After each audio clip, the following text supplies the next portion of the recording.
Énergie. Crise énergétique. Nucléaire. Énergie renouvelable. Solaire. Hydraulique. Biologique. Psychique. Manque d'énergie. Trop plein d'énergie.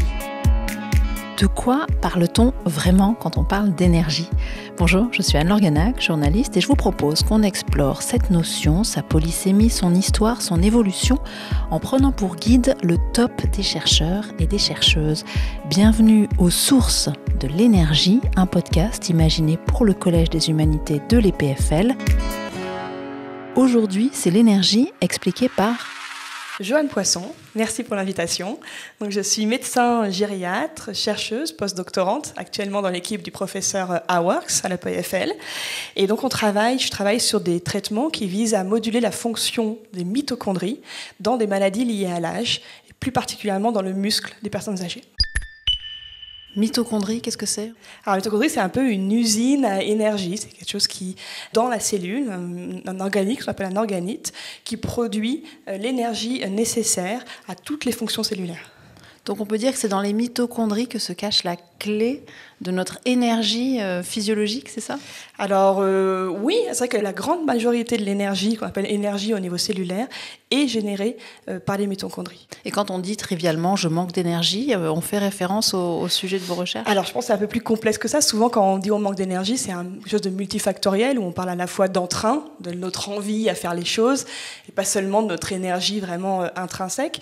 Après, c'est vrai que par exemple, cette énergie générée par la mitochondrie va pouvoir être transformée dans d'autres types d'énergie, soit de l'énergie aussi qu'on dit chimique, pour faire tous les processus cellulaires nécessaires à la vie, mais aussi, par exemple, l'énergie physique dans le muscle, où cette énergie générée par les mitochondries va permettre de faire une contraction musculaire et donc finalement d'avancer. Donc finalement, d'une chose vraiment microscopique et chimique, on arrive à une énergie plus mécanique et plus qui nous parle dans notre vie de tous les jours.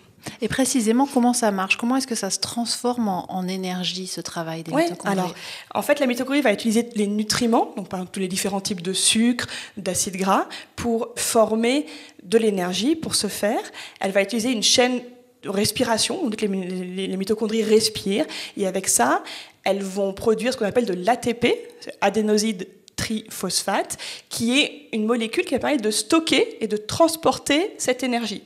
Ça va permettre, donc, avec cette ATP, de pouvoir aller n'importe où dans la cellule et de délivrer, en retransformant en ADP, donc adénosine diphosphate. En fait, ça va perdre un de ces phosphates, une de ces liaisons, et quand cette liaison va être cassée, parce qu'on a un processus qui s'appelle de l'hydrolyse, ça va générer de l'énergie libre qui va être libérée à l'endroit nécessaire.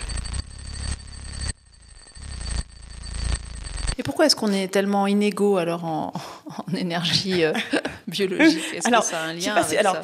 Alors, je pense que quand vous dites inégaux, c'est plus dans l'énergie justement globale de ce qu'on ressent. Où là, vraiment, c'est encore une question d'entrain, quelque chose de multifactoriel. Il y a beaucoup de psychologique, de physique qui rentrent en compte. Mais c'est vrai que la fonction, en tout cas mitochondriale, et l'énergie, on va dire au niveau cellulaire, il y a une variation entre les individus, qui est facteur de beaucoup de choses. Il y a des facteurs génétiques qui rentrent en compte, des facteurs environnementaux, l'âge, on sait qu'on pourra en reparler, et puis des maladies chroniques telles que le diabète ou les maladies cardiovasculaires qui vont faire varier cette capacité à la mitochondrie de générer de l'énergie. Donc comment ça évolue effectivement au fil de l'âge, au fil d'une vie ? Ouais, alors au fil d'une vie, on sait que les fonctions mitochondriales ont plutôt tendance à diminuer avec l'âge. Mais ce qui est intéressant, je trouve encore plus, c'est que c'est plus une... En tout cas, ce qui est certain, c'est qu'il y a une diminution de la capacité d'adaptation au stress. C'est-à-dire que si quelqu'un va bien, juste vieillit, sans maladie chronique liée à l'âge, parce que souvent on cumule les choses, on cumule le vieillissement et les maladies liées à l'âge. Donc ça devient beaucoup de facteurs qui rentrent en compte. Mais juste avec le vieillissement, les mitochondries vont fonctionner, peut-être un peu moins bien, mais elles vont fonctionner. Mais c'est plus si on a un stress surajouté, quelque chose qui se passe, où normalement les mitochondries vont savoir s'adapter, et bien là on a une perte d'adaptation. Et finalement, ce qu'on voit au niveau cellulaire, ça marche très bien au niveau des patients et en gériatrie. Ou des patients, on va dire, qui sont des personnes âgées qui vont très bien, qui ont très peu de maladies ou même pas de maladies du tout, qu'on voit marcher dans la rue sans problème, faire leurs courses à 90 ans.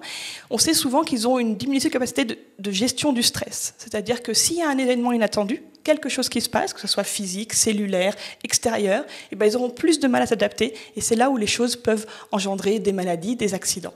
Et c'est un peu pareil au niveau de la mitochondrie. C'est finalement un mécanisme d'adaptation qui est moins efficace. Est-ce que ça voudrait dire qu'il faudrait les adapter en leur proposant des coups de stress un peu plus régulièrement ? Alors oui, c'est intéressant que vous disiez ça parce que justement l'équipe où je travaille a beaucoup travaillé sur ça, c'est-à-dire sur le fait que des molécules, on sait que si on stresse un petit peu, par exemple la mitochondrie, juste à un certain niveau, elle va permettre de mieux fonctionner. Comme si on la stimule un petit peu, on la stresse un petit peu, elle va mieux fonctionner. Mais si on le fait trop, ensuite on tourne dans quelque chose de néfaste. Donc c'est quoi le juste milieu ? Alors voilà, le problème c'est le juste milieu. Alors nous, avec des molécules, on étudie ça, savoir quelle dose, quel type de molécule va donner un stress et une stimulation mitochondriale qui va être bénéfique et ne jamais tomber dans le trop, finalement. J'ai mon grand-père qui était souvent peu c'est peu, trop c'est trop, faut ce qu'il faut. Donc il avait bien cette expression. Je ne sais pas d'où il sortait ça, je ne sais pas si c'est lui qui l'a inventé.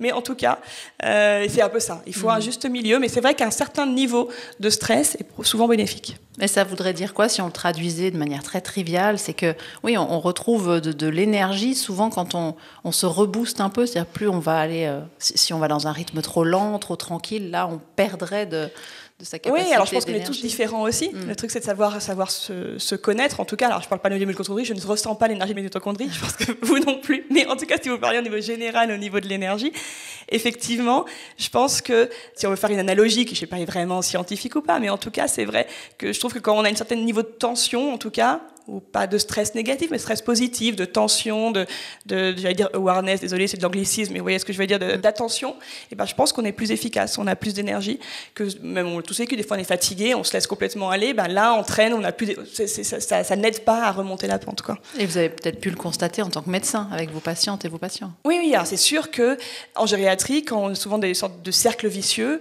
ou quand on se met à plus pouvoir bouger, pour une raison X ou Y, pour une opération, quelque chose, quand on reste au fond du lit, ben après plus on y reste, moins on arrive à en sortir. Et donc nous, un de nos travaux, c'est justement de les stimuler à sortir de ça. On les stresse un peu aussi à notre manière. On les lève, on les bouscule, pour justement qu'ils sortent de ce cercle vicieux.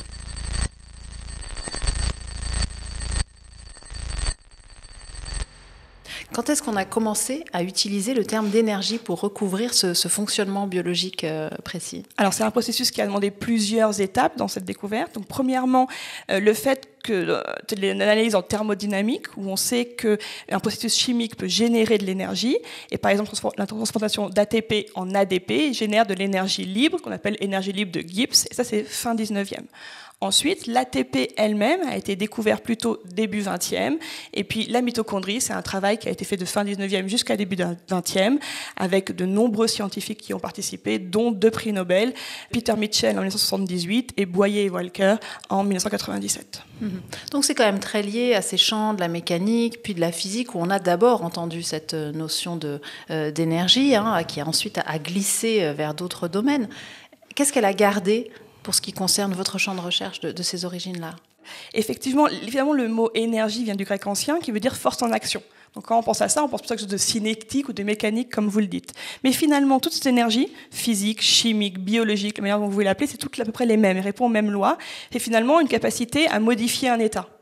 Donc se mettre en mouvement. Mais finalement, l'état de l'ATP qui se modifie en ADP et qui libère de l'énergie, c'est un mouvement. Et donc tous ces processus, finalement, se rejoignent.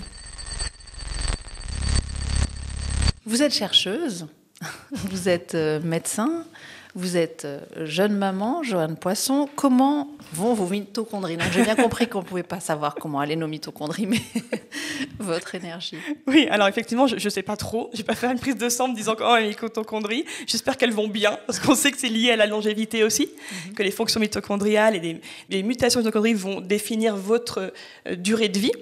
C'est un travail qui a été fait aussi par l'équipe, donc j'espère qu'elles vont bien. Mais non, je pense que mon énergie, je pense que ce qui est vraiment important, mais là c'est plus une discussion globale, c'est finalement une bon équilibre entre une hygiène de vie, effectivement, parce qu'on sait que les maladies cardiovasculaires, tout ça peuvent altérer nos fonctions mitochondriales, les maladies liées à l'âge, mais aussi d'être épanoui. Et je pense que tout ce qui est psychologique dans l'énergie est absolument primordial. Vous, c'est quoi votre truc pour conserver votre énergie, Joanne Poisson ? Moi, je pense que c'est la stimulation intellectuelle, d'être toujours en curiosité, toujours en recherche, c'est quelque chose qui est vraiment moteur. Savoir aussi s'écouter, effectivement, et arrêter quand il y a besoin. Et puis, effectivement, comme vous disiez, un peu de stress, un peu de tension, d'être toujours un peu à droite, à gauche, finalement, de faire beaucoup de choses en même temps. Un médecin, chercheuse, maman, mais c'est comme ça aussi que ça me donne de l'énergie. Mais vous vous autorisez parfois à en manquer, l'énergie ? Est-ce que ça, c'est pas aussi indispensable pour notre bien-être biologique et nos mitochondries ? Oui, alors pour les mitochondries, je sais pas. Oui, effectivement, je pense qu'on a tous besoin de savoir faire une pause de temps en temps. Il faut savoir s'écouter. Si on revient à la mitochondrie, alors on sait qu'il y a des fluctuations de fonctions mitochondriales dépendant au moment de la journée. Qui dépendent donc du cycle circadien entre la journée, la nuit, la journée. Tout ça, c'est tout un pan de la biologie qui s'appelle la chronobiologie, qui n'est pas vraiment mon domaine.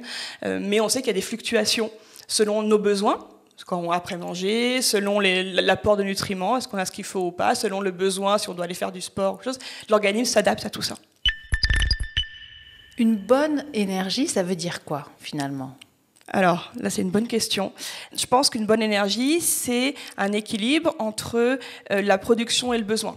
Que les deux qu'on réponde aux besoins, finalement. Pas en excès, ni trop peu. C'est justement, on sait que s'il y a un emballement, par exemple, de production d'énergie par la mitochondrie, ça peut être néfaste au bout d'un moment. Donc, une fois de plus, je pense qu'il faut juste avoir l'énergie nécessaire à ce qu'on a besoin de faire. Quand on veut contracter un muscle, il faut avoir l'énergie au bon endroit, dans la bonne cellule, la bonne quantité pour pouvoir faire son travail. Médecin et chercheuse au laboratoire de physiologie intégrative et systémique, Joanne Poisson, merci beaucoup. Merci à vous.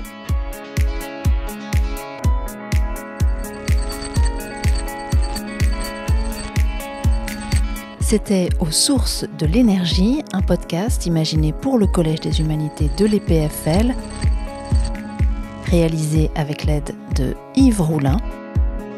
À bientôt, prochain épisode à suivre.